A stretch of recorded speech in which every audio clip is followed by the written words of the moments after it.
Hi అండి, welcome to mini blog. ఇప్పుడు చూపించబోయే బ్లౌజ్ వచ్చేసి టోటల్ నెట్ ప్యాటర్న్ అనమాట. సో ఇలా వీనెక్ వచ్చేసి మధ్యలో ఇలా లైన్స్ అయితే మనకైతే వస్తుంది. ఈ లైన్స్ కూడా చూడండి, నార్మల్గా అయితే డిజైన్లో దూరం దూరంగా లైన్స్ ఉంటాయి. మనకి హ్యాండ్ ప్యాటర్న్ వచ్చేసి ఇట్లా దగ్గర దగ్గరగా ఉన్నాయి. సో హ్యాండ్లో ఎలా ఉన్నాయో నెక్లో కూడా సేమ్ అలాగే ఉంటేనే ఆ డిజైన్కి అందం అనిపించింది. సో సేమ్ యాస్టీస్ నెక్ లైన్స్ అనేది చేయించామన్నమాట. మళ్ళీ కస్టమైజ్ చేయించిన డిజైన్ అయితే ఇదైతే. సో టోటల్ నెట్ కూడా చూడండి, ఫినిషింగ్ అయితే మనకి చాలా బాగుంటుంది. ఒకసారి జూమ్ చేసి చూపిస్తాను. ఎక్కడ కూడా పీచ్ పోకుండా ఎంత నీట్గా ఫినిషింగ్ అయితే ఉంది అనేది మీరు చూడొచ్చు ఇక్కడ మన డిజైన్లో.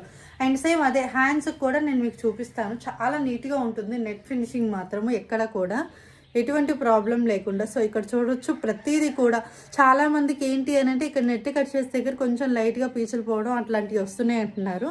మన దగ్గర వర్క్కి ఆ ప్రాబ్లం అనేది అయితే అస్సలు రాదండి. సో ఒకసారి నేను మీకు హ్యాండ్స్ కూడా తిరిగేసి చూపిస్తాను. సో తిరిగేసి చూపించినా కానీ స్టిచ్చింగ్ ఫినిషింగ్ అయితే ఈ విధంగా ఉంటుంది. సో బ్యాక్ నెక్ కూడా ఒకసారి రివర్స్ చూపిస్తున్నాను చూడండి, వీ నెక్ అనేది ఎంత నీట్గా ఉంటుందో. సో చూసారు కదా, బాగుంది కదా. బ్యాక్ నెక్ అవనియండి, ఫ్రంట్ నెక్ అవనియండి, స్టిచ్చింగ్ అవనియండి, ప్రతిదీ అయితే చాలా కేర్ తీసేసుకొని చేస్తూ ఉంటాము. సో ఈ బ్లౌజ్ మీకు ఎలా అనిపించింది అనేది కామెంట్ సెక్షన్లో అయితే మెసేజ్ చేయండి. సో ఇంకా వీటిలో కలర్స్ కూడా చూపించబోతున్నాను. ప్రజెంట్ అయితే వర్క్స్ జరుగుతూ ఉన్నాయి. సో ఇది కస్టమైజ్డ్ డిజైన్ అనమాట. కస్టమర్ వేరే పిక్ పెట్టేసి సేమ్ యాస్టీస్ కావాలి అన్నారు. దాంట్లో చిన్న చిన్న మోడిఫికేషన్స్ చేసి బ్లౌజ్ డిజైన్ అయితే చేసేసాము. సో మీకు ఎలా అనిపించింది అనేది కింద కామెంట్ సెక్షన్లో అయితే మెసేజ్ చేయండి.